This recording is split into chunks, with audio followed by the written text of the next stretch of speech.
You are listening to Hit Play, Not Pause, a feisty menopause podcast for active, performance-minded women. I am your host, Celine Yeager. Each week, I bring you advice from athletes, scientists, researchers, and other experts to help you feel and perform your best no matter what your hormones are doing. This show is a production of Feisty Media. Hello, strong, feisty women. I hope you all are well. So, I have a question for you. What happens when a world-class athlete and mindset coach meets the menopause transition? Well, you guessed it, we find out this week with a champion mountain bike racer and mental performance coach who I have known for many, many years and is also just an awesome human being, Sonya Looney, who had to dig deep into her positive psychology toolkit to navigate a really compressed midlife journey through pregnancies, postpartum, motherhood, miscarriage, perimenopause, and the performance and identity challenges it all brings. Sonya shares her hormone therapy insights, nutrition shifts, powerlifting gains, training for who you are now rather than who you were 10 or 20 years ago, and what it means to have acceptance without resignation, and much more. It was a great conversation. She is so honest and thoughtful, and I just really appreciate how much she wanted to share her journey so it could help others. And I hope you enjoy this one as much as I did. You can check out Sonya and her work as a performance coach at sonyalooney.com. That'll be in the show notes as always. And check out her long-running podcast, Grow the Good, wherever you get your podcasts. All right, before we get to it, give us a follow at Feisty Menopause on Instagram and Facebook. Come and join our private Hit Play Not Pause Facebook group for conversations 24/7. And head into those show notes and sign up for my free weekly Feisty 40 Plus newsletter with all the training and nutrition news you can use. Finally, if you haven't yet checked out our sponsor, Eternal, go into those show notes, check them out. The best healthcare for active women on the planet, right there, period. Thank you, Eternal, for your support. And with that, enough of me. Let's have a few words about those awesome sponsors and get on with the show.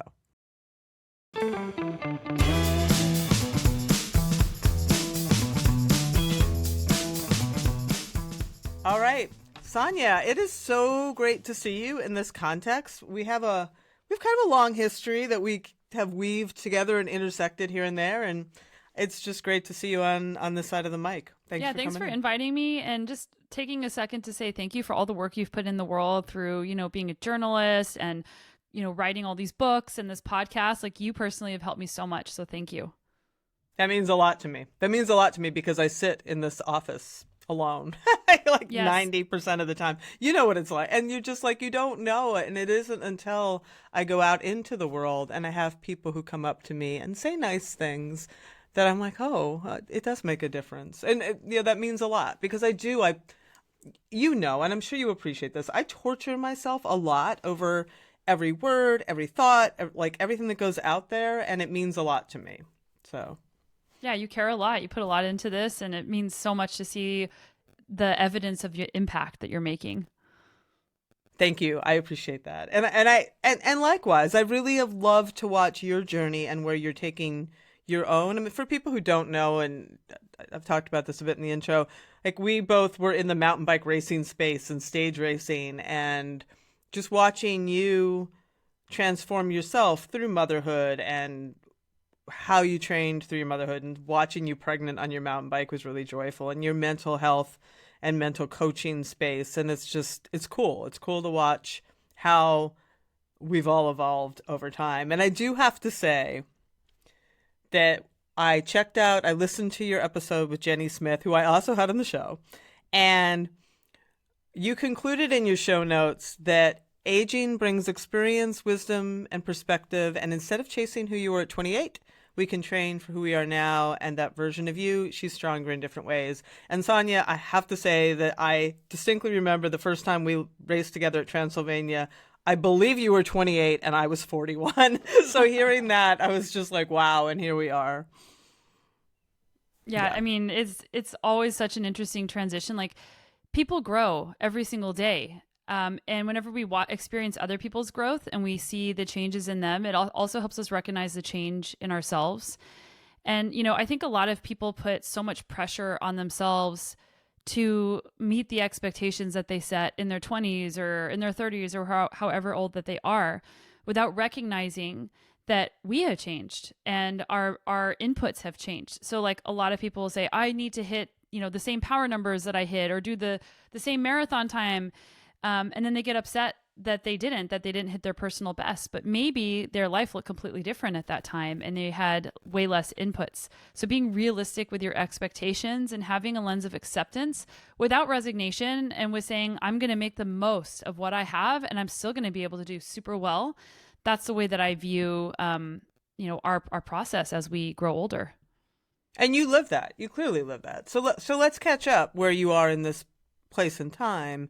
You had your second child at 38. Am I right on that? That's funny. I was at a doctor yesterday asking me that, and I don't remember exactly. I think I was 38. It I was did in the 2022. math. Yeah. Yeah. Yeah, I was 38. Yes. So how was your return to athletics at that point? And then because then you had you family, right? Full-blown family and professional demands. I don't know when you were going back to school and getting all your higher degrees and stuff, but like, what did that look like? Yeah. Well, it was actually easier after I had my second, because when I had my first, it was during the pandemic. My son was born on March 15th, 2020. And so I didn't have the support. Like you couldn't get like breastfeeding support. Like you just had to like hammer your way through everything. And I felt so exhausted all the time. And I was having like lots of night sweats and I couldn't get my heart rate up on the bike. And I just felt horrible. And actually I started reading about perimenopause and back then, because I thought, well, this really mimics a lot of these symptoms that I read about. Maybe I can like help myself through some of these natural remedies while I'm breastfeeding and having, these symptoms. And yeah, so then whenever my second kid came along in 2022, I hadn't raced in 3 years because Wow. my son was born in 2020. So there was a lockdown and I got, a maternity leave, which was kind of cool. And then, I live in Canada now, so the border was closed in 2021. So I could not race in 2021. So I thought, well, if we want to have another kid, we better get pregnant, because how many years am I taking off? Right. So by the time I got back, I hadn't raced in 3 years. And so my first race back was like, this was probably too soon, but I don't know. My daughter was 4 months old and I went and did the High Cascades 100 in Oregon. So a 100-mile mountain bike race, which was ripping off the Band-Aid. My breasts were just like so I didn't pump. I was like, oh my God, like I'm going to explode here. Like it took forever. I actually hated it because I didn't train enough. The re-entry was easier though into sport. Like the birth was easier with my daughter. I knew what to expect. I was kinder to myself through the process. And, I was going to all these races. I was going to race like Pisgah Stage Race, Transylvania Epic, Breck Epic. I had a baby and a toddler with me. And it made it hard because I couldn't train really very much. Like I was only training like 6 to 8 hours a week and I still kind of only train that much, thinking like there's no way I'm going to be able to perform. I was sick all the time. I didn't even want to go to a race because I was just always constantly sick.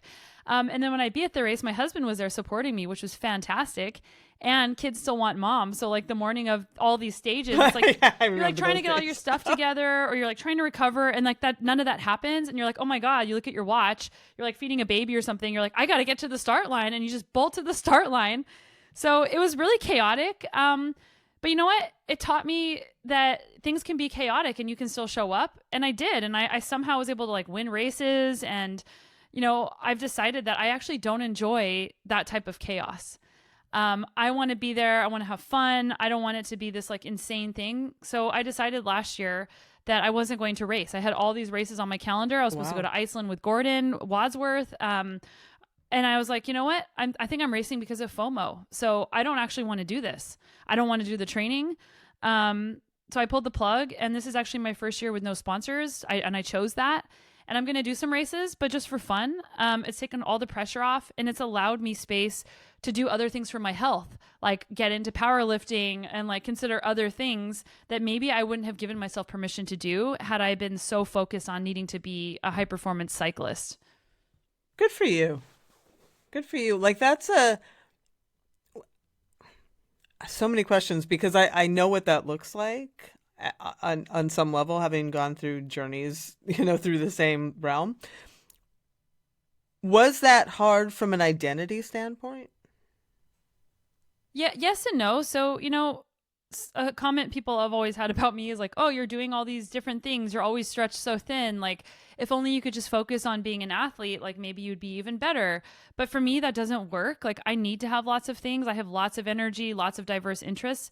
So having like researchers call it self-complexity. I have a lot of complexity in my identity. I have, I'm doing all these different things. There's a lot of things that bring me meaning and purpose. So it was hard, and it wasn't as hard as it would be for maybe somebody else that wasn't quote unquote stretched out in all of these different areas. But for me, it made me more resilient. And I still struggle a little bit. It's like, we want to be special, right? Like a lot of athletes, like we derive a specialness from our being that person who does XYZ, or being the person who wins the races or whatever. So the hard part is the questioning of, okay, well, I guess I'm not like, I mean, if I go to a race, I'm probably still going to do well, but it's like, am I special anymore? But it's not about specialness. I've thought about it. It's like, it's about your uniqueness. Like, what unique qualities am I bringing to my life? And that's what contributes to that feeling. It's not about being better than somebody. It's not about being like badass at something. It's like, how am I bringing my unique qualities to the world? And that is what makes me feel special. Oh, I wish you would have talked to me like 10 years ago. I could have used that talk. I just figured this out for myself. So. Okay. Because that is, I love that distinction, because that uniqueness is what is driving a lot of it, right? And you can be unique and not quote unquote special. I like that a lot. So I'm curious, many women like yourself roll from postpartum into perimenopause, and I'm wondering if you have, like what it looks like. Have you been able to tease those things out? You're like in your early 40s at this point? 42, so, yeah. Yeah, so I mean, what is it? Any indications? Yeah, well, I'm curious if I was started perimenopause back when I was trying to conceive children, because I had several miscarriages. Like, a weird question people ask you is, how many times have you been pregnant? It's not how many times have you given birth. So it's like, oh, like, I remember never thinking about that. And when I was giving birth to my daughter, I went to the hospital, and I looked up on the whiteboard and it said P5. I was like, oh, I've been pregnant 5 times. Like, it didn't even like, I didn't think I've been pregnant 5 times. I've been pregnant twice because I delivered 2 babies. Wow. I didn't think about the miscarriages as being pregnant, and maybe like that's bad. I don't know. But, with my son, I had a miscarriage, and then I took some time off. I went and raced 24 hours in the Old Pueblo and Cape Epic. And then I was like, okay, let's try again. And then I got pregnant with him and had him. And then with my daughter, I got pregnant easily, but like I had a miscarriage. And then the next month I had another miscarriage. I'm sorry, Sonya. That's hard. Thanks. I mean, like for me, I don't know. It was frustrating. Yeah. But like, I think the miscarriages were probably due to the fluctuating hormones in perimenopause. So like, I don't know. And then I had kids, and then I have an Oura ring, and I would look at my Oura ring, like for years I've had one, and I would see fragmented sleep. Like I'd see like 7 or 8 wake ups a night, but I wouldn't remember waking up. So I thought, oh, I guess that's just normal. And then, oh, maybe it's just because I'm a mom and I'm like hyper vigilant or sensitive to like any noise around me, and I wake up and go back to sleep. But that's not what that was. In hindsight, that was perimenopause. And, I read the book that you and Stacey Sims wrote, Next Level, back whenever I was doing the breastfeeding stuff, because I was trying to learn. And I was like, oh, I better like look into this again. So I am in perimenopause. I saw a women's specialist yesterday who was able to, confirm that by looking at a bunch of things. But it's not a surprise, because I started losing my hair in the fall. And I was like, why is my hair falling out? And I remember like during like hormone change with pregnancy and breastfeeding, I'm like, hair is falling out. Okay, hormones must be changing. So I made an appointment, but it's Canada, so it takes forever to get in. And then in December, right now, of time of recording is April, all of a sudden it was like a switch flipped, and I was waking up with hot flashes like all night long, and I just couldn't sleep anymore. And I was like, oh my God, like how is this even happening? Like I just had a baby, like what the heck? And it went on and I thought, well, maybe it'll just go away. And it didn't go away. And so I thought, well, like I'm going to do all the things. And I had already started like weightlifting and like increasing my protein intake and like taking magnesium and experimenting with all these things, and like nothing was working and I wasn't sleeping. And I was like, this is really bad because sleep is really important. So, I've read that like hormone replacement therapy isn't dangerous, as long as you haven't had cancer and all those things. So I thought, well, I guess I'm going to give this a go. So I started that up it was February. So it's only been a couple months, and like, it's like night and day difference. It's like no more fragmented sleep. Like I wake up maybe one, like it shows me one wake up per night. No more hot flashes. I have my energy back.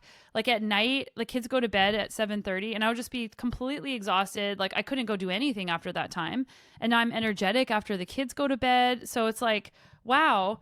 In the past, I would have gotten in my own way, or I would have been like really judgmental, of like, oh, you're doing this. But I want to actually talk about it because normalizing this is so important because it impacts your quality of life so much. And I wish that I had known sooner that the fragmented sleep was due to perimenopause and not because I had little kids.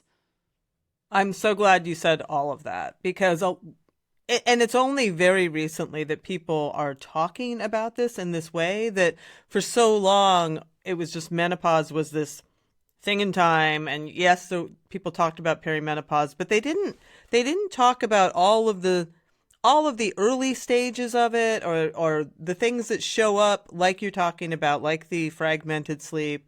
For some people, anxiety is the thing that shows up first. There's that was me. I didn't know that was perimenopause. I wish I did, because I thought I was just coming undone. I thought I was just unraveling. And also to just talk about, like, we don't have to live like that, nor should we. And I'm glad that you got help, and I'm glad somebody helped you, because we still find sometimes that there are practitioners who are still resistant to give women hormone therapy during the perimenopause state, and I'm really glad that you got help. What are you using, if I can ask? Can you share what you're 100 milligrams of progesterone, and then I have a Mirena IUD, but I still wanted to do that to help with the sleep stuff. And then 25 milligram patch. I think it's milligram. I don't know what the unit is, whatever the patch. And I'll share, like, there was a lot of questioning. I was like, I'm 42. This is too early for this to be happening. Like, what's wrong with me? I've been led a very healthy life. Like, and I got my period at 15. Like, why is this happening to me? And then I was like beating myself up for like needing to take hormones, and like, I've never taken medication in my entire life. Like, what does this mean about me? And, did I fail in some way? And I think I really wanted to talk about that today, because I think a lot of people secretly will feel that way, especially athletes who have done everything in their power, to be at their best. And like, it's okay. You're not alone if you feel that way. And like, it's all right if you need that and you didn't do anything wrong. I appreciate that. I appreciate all of that, because people do feel that way. They feel like, oh, I had to give up. There's that kind of language around it that is unnecessary. And we should just undo that language. So you talking about it is really helping. And I 100% am sure that you are helping more women than just by speaking about your experience there. So I appreciate it. And I'm glad you're feeling better. I am glad it helped. Yeah. And this podcast is like the first podcast probably on like this entire life transition.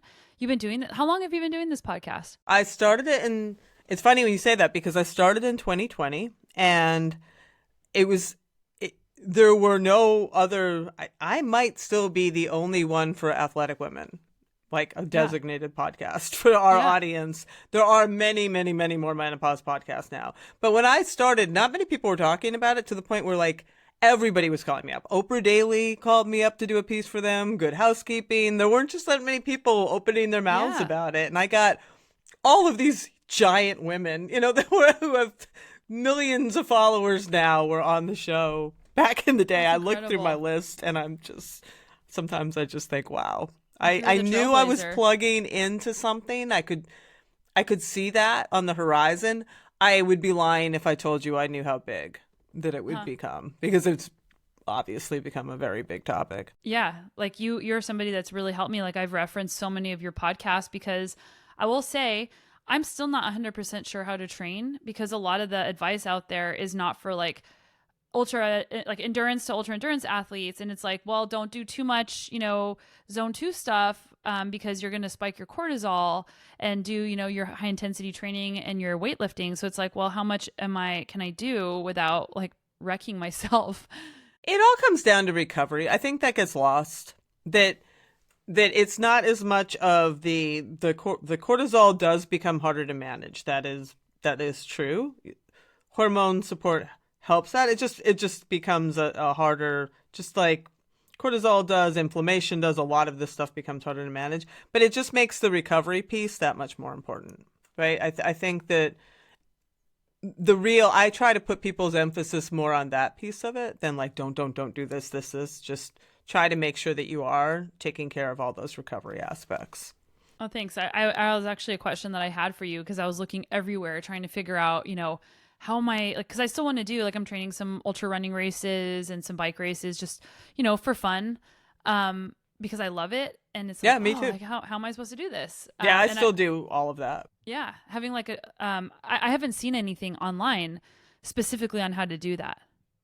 It's hard because it's so individual, it's something that can dive into more as you know, it becomes such a N of one process, especially when you are trying to work in, and we'll talk about it because I saw your post on starting to lift and what that looks like. But working all of that in is 100%. Everybody has their own little Jenga, or a little Tetris that they do with it. Like some people like to stack their hard lifts and their intervals on one day so then they can have true recovery time, and then do long stuff on the weekend.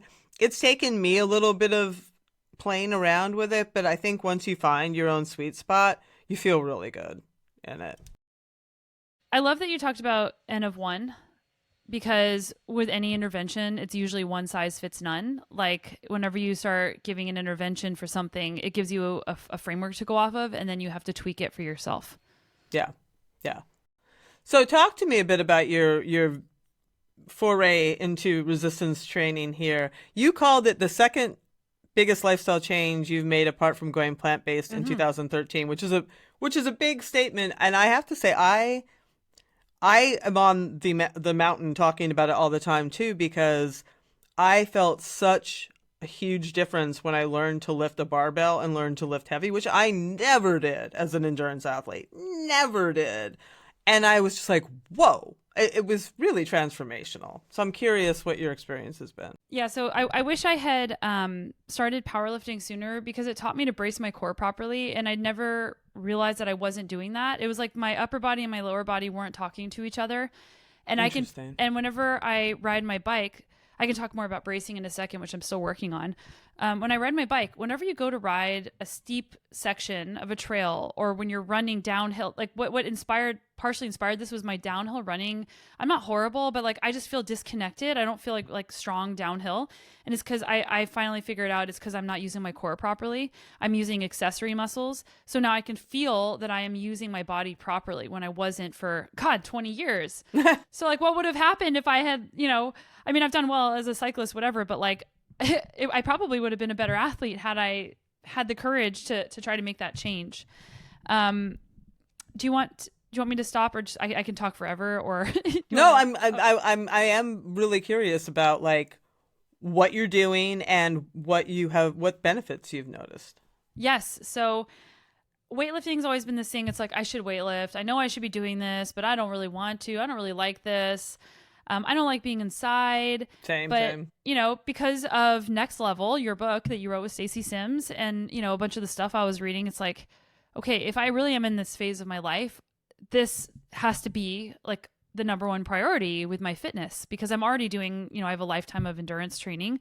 I'm already doing like 2 days a week of like, threshold to VO2 work on the bike or running. So I was already doing that and periodizing my training, but I wasn't weightlifting. So I said, okay, well, I'm not racing, so I guess there's no risk here to me, if things go wrong. Yeah. I was really afraid of getting hurt. That was probably a reason why I hadn't done it in the past, because it was intimidating to me. And I decided, okay, what's the best way to motivate myself? Because I know how to change behavior. I'm a coach. So I talked to a friend. We went to a high performance gym here. And I asked a friend that I knew I would be training with to go with me. So we started this journey together. I had 4 sessions one-on-one with a coach so that I could learn how to lift properly. And I still have many questions. It's going to be a learning process forever. A gym where it's small. So, there's only a certain number of slots open in an hour. It's Squamish Barbell is the name of it, if anyone wants to know.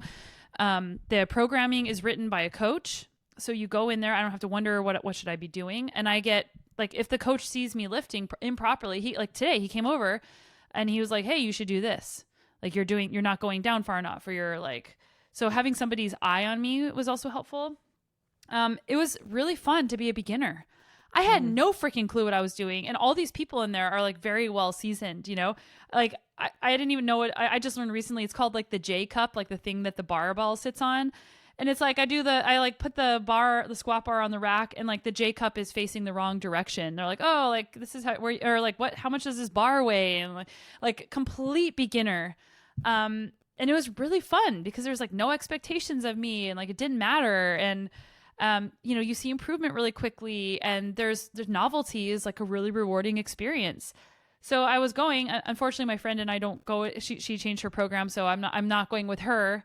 So I'm going by myself, but like, it's the same crew. So I see the same people. So like, having a community, people who are way better than you is like really inspiring to be around.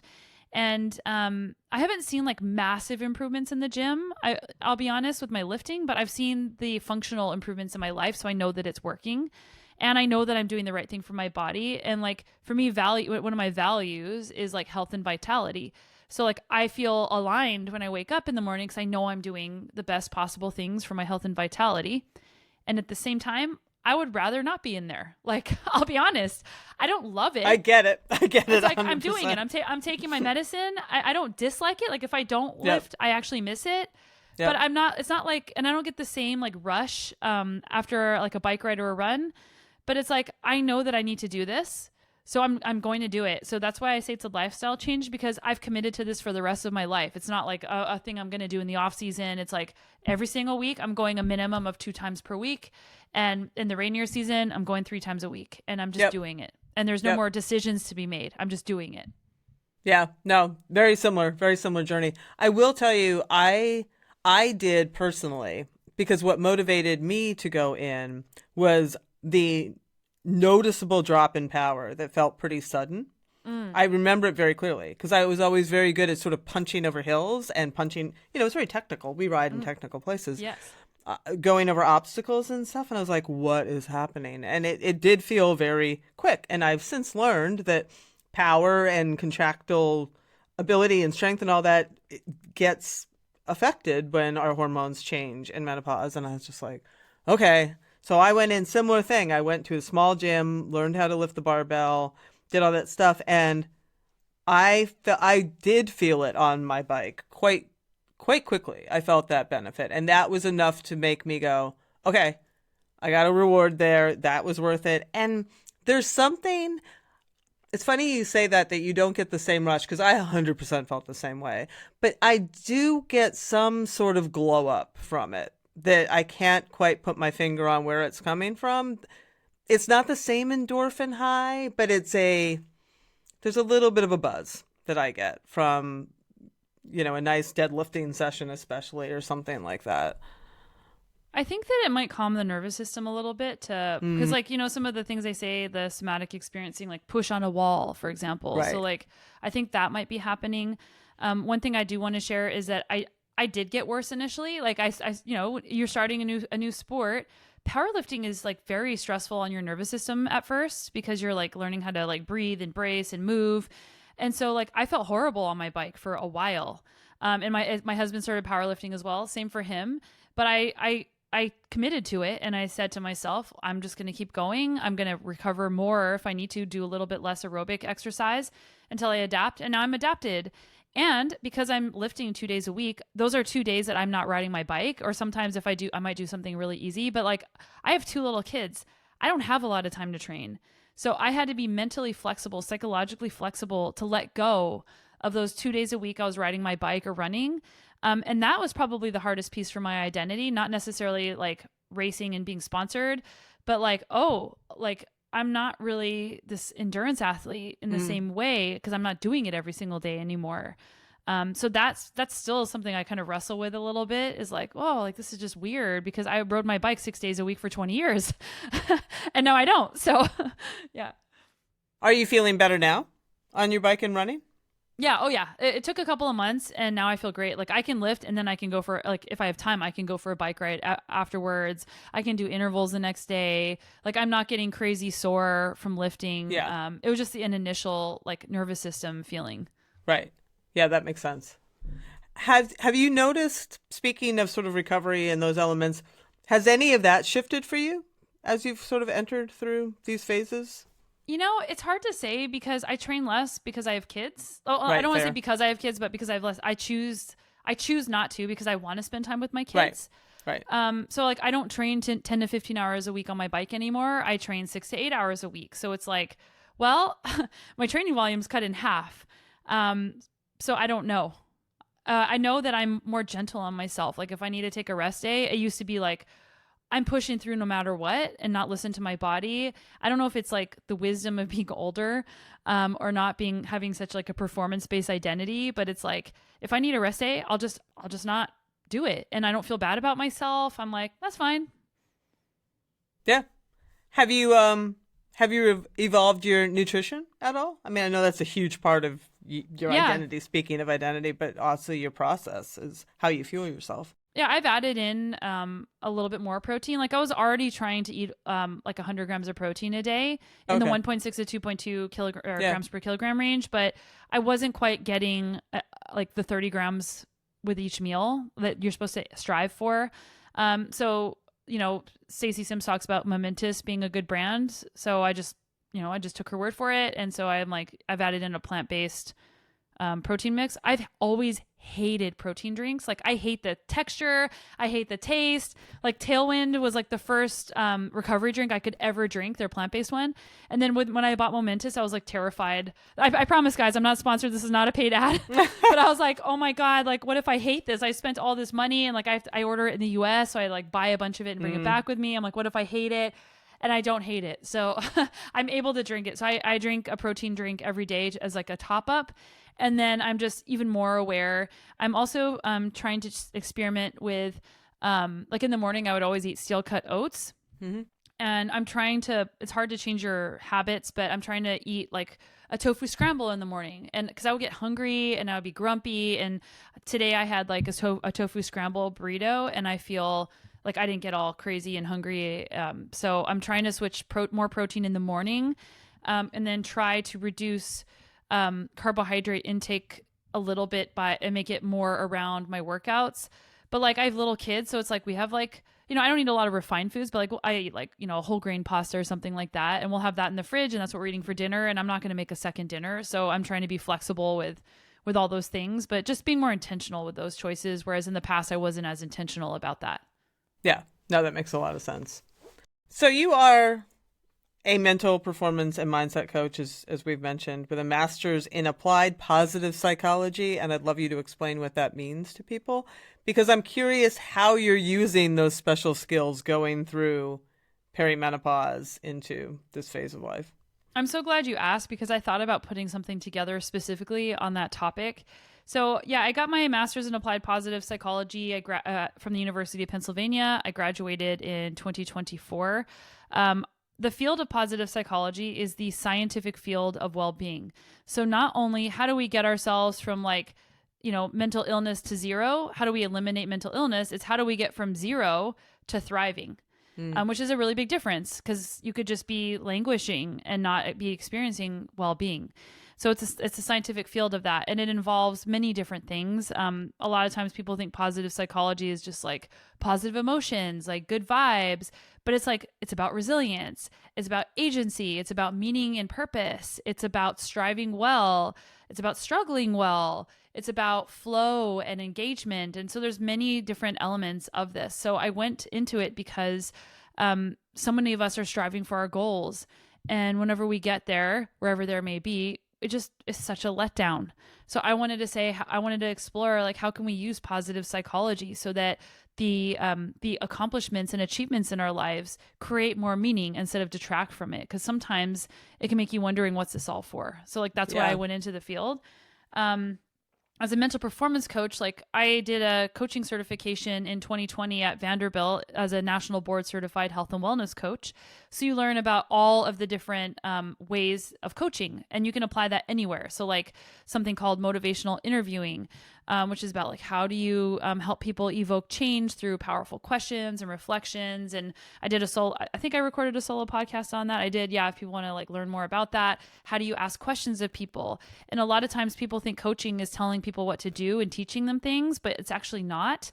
Coaching is about guiding people and having them be their own agent of change in their lives. So I did that certification, but then people wanted mental performance coaching from me, understandably so, because of my background. So I just broadened the wheel around which I coach around. So it's not just health and wellness; it's all the things around sports psychology and I think the thing that makes me unique is that sports psychology doesn't often include positive psychology. So like sports psychology is like, how do we increase our focus? How do we set goals? How do we use mental imagery? How do we regulate our attention? Those types of things. But people can be super high performers, but not have well-being in their lives. Yeah. And sometimes a lot of people can. Yeah. And one can come at the expense of the other. So like, how do you dance at that intersection of high performance and well-being? And so that's why I wanted to do, mental performance coaching with the background that I have, because I think so many of us are reaching for these big goals in our lives and doing such cool things. And I bet you that there's like people at the end of their life. And actually there's this like book called I think it's called The 5 Regrets of the Dying. And at the end, like one of the regrets is like, I wish I had let myself be happier. So like, if we think about all these, like, and I noticed this in myself, like I have one of these, photo frames, and all these like photos from all these races from the years pop up. And I look back, I'm like, damn, like I didn't appreciate, how hard that was, what I was doing, or how like amazing that accomplishment was. Like it was never good enough for whatever the reason. So like, how can we enjoy our lives right now so that we're not reflecting back later saying, I wish I could have enjoyed it more. And then what does that look like when you're talking about perimenopause with small children and the challenging transition? If I have to put it all under one umbrella, I would say it falls under the umbrella of mental agility. So I'm not going to say resilience, because I think that word is overused. It's not just like I haven't had any major setbacks. It's like small setbacks. It's like, how do I remain open and flexible to choose the things that are most important to me and take action towards those things? And how do I mentally work through all of the things that come up so that I'm not, beating myself up, that I'm open to change, that I am open to connection, that I can be more flexible as things change in my body and in my life. And that is such a hard thing to do, because mental agility isn't just about the mental, it's about the emotional experience of it. And like having the tools to do that has been so incredibly helpful. And I use them every single day. I use them in my parenting. Life is very overwhelming. And when your hormones are fluctuating, like when you're having like crazy PMS symptoms and everybody's like so loud and you're losing it, it's like, how can you lean on your skills, on these inner resources and also outer resources of having people, around you that can help you to be your best and show up as your best. So I know that's not a very specific answer, because there's so much there. I would say like the biggest thing that you could do is notice, like do a noticing practice. Like a lot of times we're reacting and we don't even realize like what we're thinking or what we're feeling. So just the simple but difficult act of noticing where you are, and then being intentional with how you want to respond to it. And then building that as a practice can really help you whenever things get more intense. I imagine that you used some of this reflecting earlier in the conversation about how you felt going into hormone therapy, especially at this point, that you must have gone through a bit of a matrix or a rubric to decide to use hormone therapy, and that using some of that agility. Mm-hmm. Yeah, because we can be very rigid. For me, I ask myself, what is the most important thing to me? And it's hard because a lot of times we have competing values, like two things can seem equally important. And for me, it was, I know that my sleep is like the biggest thing that I need. And everything else falls into place. So am I willing to be stubborn? Like I've done some really dumb things, like racing with broken bones. And like, I've done dumb things out of stupidity and stubbornness and rigidity to prove that I was tough. Same. And it's like, why would I do that? Like, maybe it's like wisdom, I don't know, but like, what is the most important thing? I've said that a few different times. And then I asked myself, what am I getting from this? Like, what am I getting from being rigid and not allowing myself to do this? And how can I be more flexible? Like maybe I can just experiment and break it down into something smaller. And then thinking more big picture, like having a shift in your perspective of like, okay, a lot of times we feel alone, and like your podcast is one of the things that's helped me, and stories from other people who have been open to change in their lives. And then to view yourself as an experiment, because I think sometimes we think, well, if I try this thing, then I have to do it forever. And it was the same thing with weightlifting. It was the same thing with trying a plant-based diet. It's like, I'm going to dip my toe in the water and then I'll decide, instead of prejudging how it's going to be. Yeah, I like that a lot. One of the things you wrote, I think also in those show notes, but might have been another blog that I checked out, was an idea of embracing agency instead of fear. And that feels like it's dovetailing with what we're talking about here.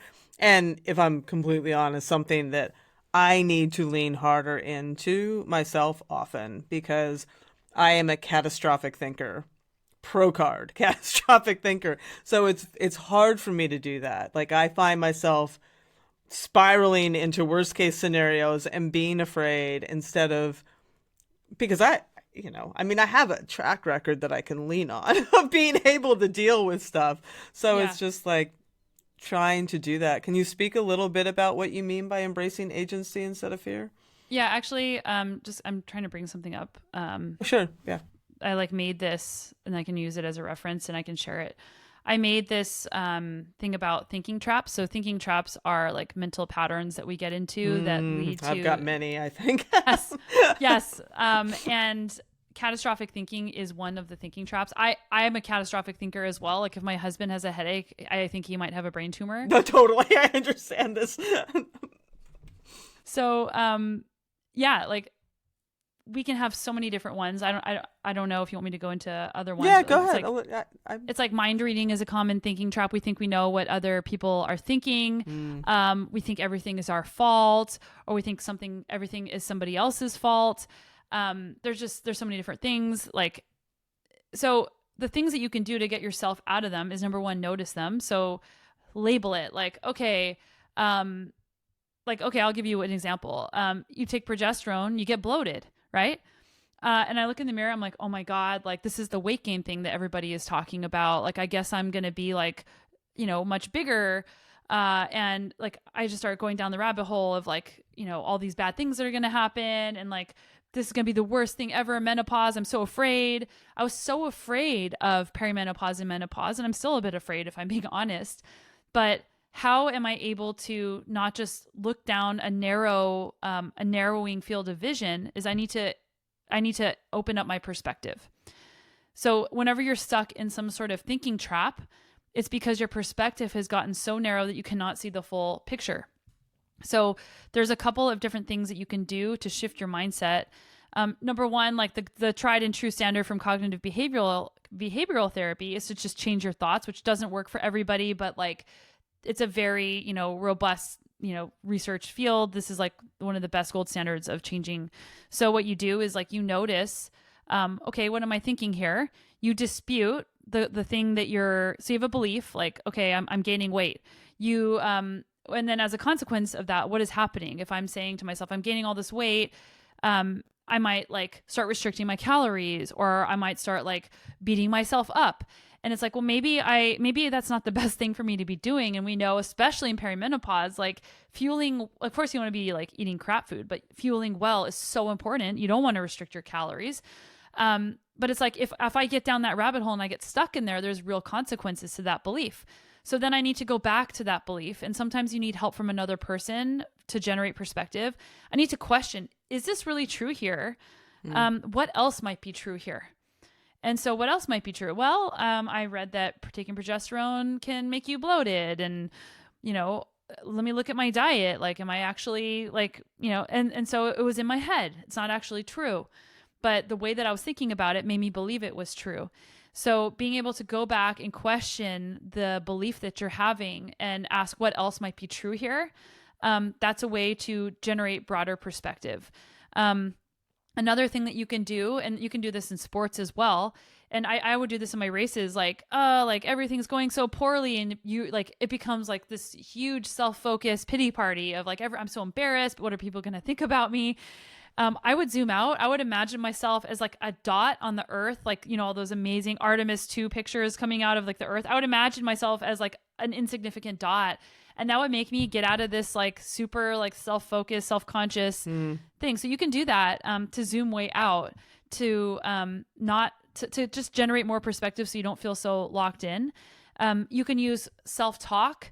Because like exactly what you said, Celine, like I've done really hard things before. So like, I know that I can get through this. So reminding yourself, this is where the agency piece comes in, is like reminding yourself of all the hard things that you've done.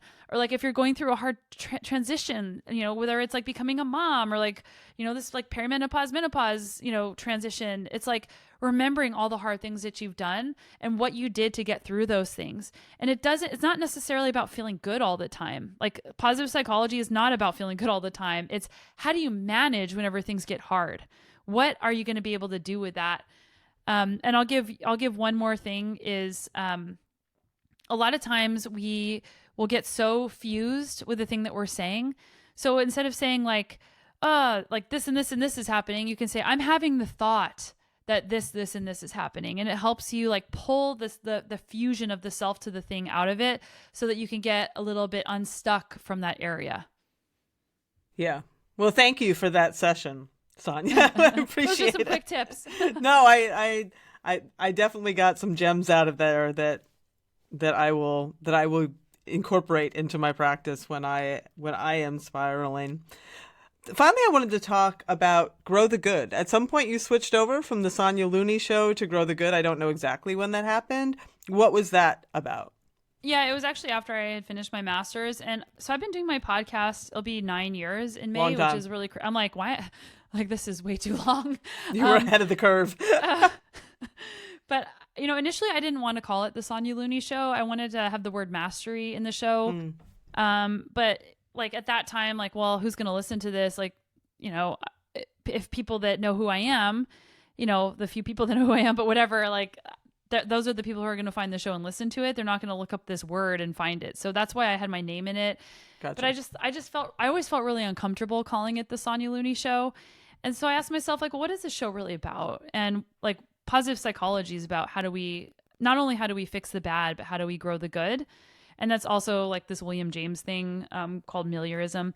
But like, I wanted to change the name to reflect more like my life and the things that I want to put out into the world. And so that's what the podcast ultimately has always been about, is like, how do we grow the good in our lives? I named my business Grow the Good Institute. Like, how do we take all of our strengths and our capacities and our community and make it better? We can fix the bad things, but what do we need to do to make it better? And like, you're doing that with this podcast, and like, how do we grow the good through perimenopause? And that's by doing, like, we can't change all the things that are going to be happening to us. And there's like an acceptance, I think, as an aging person, like it's going to happen to everybody. And, Yep. Sometimes that sucks. And Yep. at the same time, there are so many, coming back to this agency piece, is like, if you sit there and don't do anything about it, that's where fear is going to conquer you, because you're not doing anything. So like, how can you choose to do the things that are going to set you up for the best possible runway into this like second half of your life? How can you grow the good? And so I think everything that you cover here, this like renaissance of like, menopause, perimenopause research, like that's how you grow the good in perimenopause. So I'm really excited about that. That is awesome. And I do try. That was one of my goals early on, is that I didn't want to be, yes, there are challenges, of course, but I wanted a more positive spin on things because, I am just a more relentlessly positive person. But there are real, my moods are more stable than they've ever been in my life. There's a lot of good that has come through this transition. I feel much less concerned about other people, and I mean all the things that you hear all again and again, and it's given me the ability to explore other things. I mean, for a while I felt a little trapped, like as long as I could be fast I had to be fast. I don't know if you ever felt that way, but once it became clear, like, okay, like you're not going to be standing on those boxes with the same way anymore, there was a freedom that came to me from that. I was like, I can let that go a bit. This is allowing me to explore other athletic expressions like bike packing or something else that is still hard and still taps into all that stuff I like, but without the chase of a placement, you know? Yeah, and I mean, I don't know about you, but like for me, standing on top of another box doesn't do it for me anymore. Like I've noticed that it's like there's a race, a single track 6 I did. It was like 2 years ago, and I won the race, and I had like my my little kids or whatever. And on the last day, some guy's like, "This is awesome, you're gonna win," and I was like, "I don't really care. Like I literally don't care. Like I'm just excited to be here riding my bike." And then I started asking myself, well, is that okay that I don't care? And it was actually kind of freeing because it's like it brings you back to doing something for its own sake. Yes. Which is so easy to lose whenever you get all these extrinsic, rewards and people paying attention to you. But over time, I realized like that doesn't even matter that much to me anymore. And like that, like you said, it allows you to. Well, there's this book I read from Arthur Brooks like many years ago called From Strength to Strength, and he talks about like having different types of intelligence. So like you have. I forget what the younger intelligence is, but like when you get older, you have this thing called crystallized intelligence, where you have this like broader perspective to bring a different value to the world that you couldn't bring whenever you were younger, and how amazing that is. And I see it happening in my own life. Like, how cool is it to be able to do that? It's so cool. Well, I really, really appreciate you coming on. It was so great to catch up with you and hear your wisdom, which I really do always appreciate. Is there anything that we haven't talked about that you wanted to express, or anything, final words you wanted to leave the audience with as we come up to the top of the hour? The only thing that I have to say is it can be scary to share your share your story, especially around something like perimenopause or menopause that has been swept under the rug. I think in your guys' book you actually talked about how like or maybe I think it was like where like women who were like menopausal women were like pushed away somewhere and like swept away. Don't do that. Don't let like society sweep you under the rug. Like, this is an amazing time right now. Like, it takes courage to be vulnerable and to share these stories, but know that it makes such an impact to other people. Like, of course I'm uncomfortable sharing, like I'm doing hormone replacement therapy, and that I like didn't want to accept that I was getting older and that things were hard. Like, of course I don't want to like, but that's why it's powerful, because it helps everybody be better. So you don't have to like go on a podcast, but like I tell all of my friends about this, and I found out that some of them were doing it too, and they were too afraid to talk about it because of our culture. So it's like, let's normalize this. Let's normalize this entire conversation around positive aging, and growing the good through perimenopause and beyond, so that we can all be better because of it. Amen. Thank you so much, Sonya. I appreciate you.